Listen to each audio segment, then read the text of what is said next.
I got so much motherfucking design on right now. Break it down, bring it back, make it clap. I got 3 old thoughts, new block, where that bitches on my line, and you know they come strapped. Halo semuanya, kenalin aku Loh Kemang Dipa Yudiantari, akrab dipanggil Dipa. Di sini aku mau jelasin tentang fase perkembangan anak. Kalian sendiri tahu nggak sih bagaimana perkembangan anak itu sangat penting?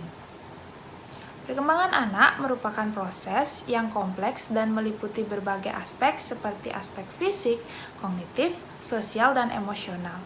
Pada setiap tahap perkembangan, anak memperoleh kemampuan baru dan berkembang menjadi individu yang lebih kompleks dan mandiri. Fase-fase perkembangan ini memiliki karakteristik yang berbeda-beda dan memerlukan cara pengasuhan yang berbeda pula. Oleh karena itu, pemahaman tentang fase-fase perkembangan anak sangatlah penting bagi orang tua, pengasuh, dan tenaga pendidik dalam mengoptimalkan perkembangan anak. Dalam fase-fase perkembangan tersebut, anak mulai memperoleh kemampuan dan keterampilan baru serta memperluas wawasannya tentang dunia dan sekitarnya. Namun, perlu diingatkan bahwa setiap anak memiliki ritme perkembangan yang berbeda-beda, sehingga fase-fase perkembangan tersebut hanya dapat menjadi panduan umum bagi orang tua dan pengasuh. Lalu, apa saja sih fase-fase perkembangan pada anak?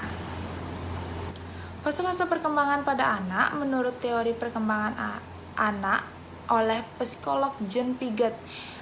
Yang pertama ada fase sensori motor, yaitu 0-2 tahun. Pada fase ini anak memperoleh informasi melalui indera mereka dan tindakan fisik pada objek di sekitarnya. Mereka belajar tentang hubungan antara diri mereka sendiri dengan lingkungan sekitar dan belajar mengembangkan keterampilan motorik kasar dan motorik halus. Apa sih itu motorik kasar dan motorik halus? Motorik kasar adalah keterampilan gerakan fisik yang melibatkan otot besar pada tubuh seperti lengan, kaki, dan tubuh bagian atas. Contohnya adalah berjalan, berlari, melompat, dan melempar. Sedangkan motorik halus adalah keterampilan gerakan fisik yang melibatkan otot kecil pada tubuh seperti jari-jari, tangan, dan pergelangan tangan.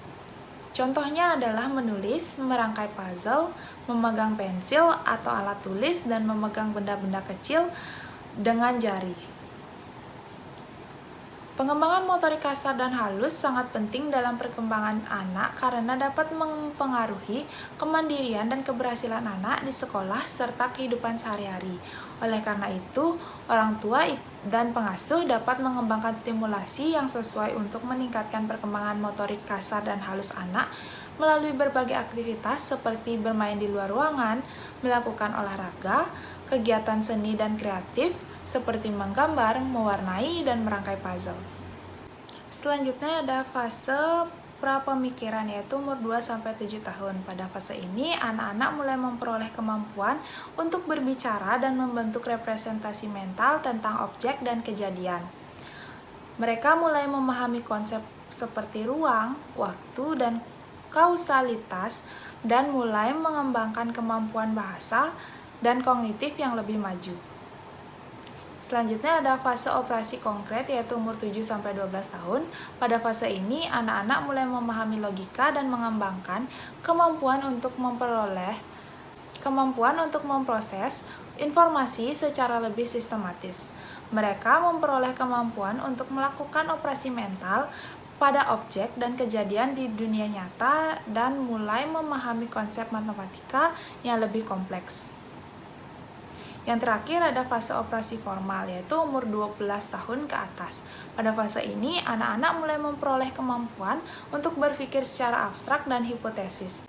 Mereka mulai memperoleh kemampuan untuk memahami konsep seperti logika dan moralitas dan mulai mengembangkan kemampuan intelektual yang lebih maju. Perlu diingatkan bahwa perkembangan anak bersifat unik dan berbeda pada setiap individu.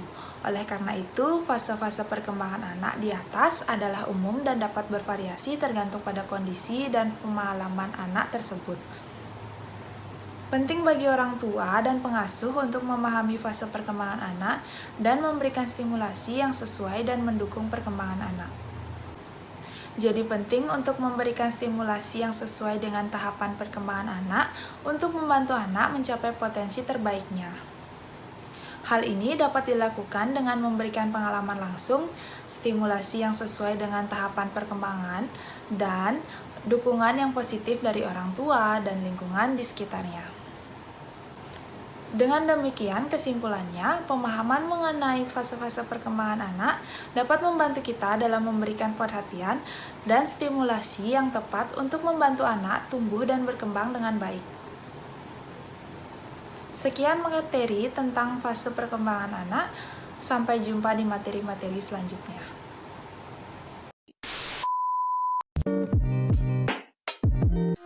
Perkembangan anak untuk membantu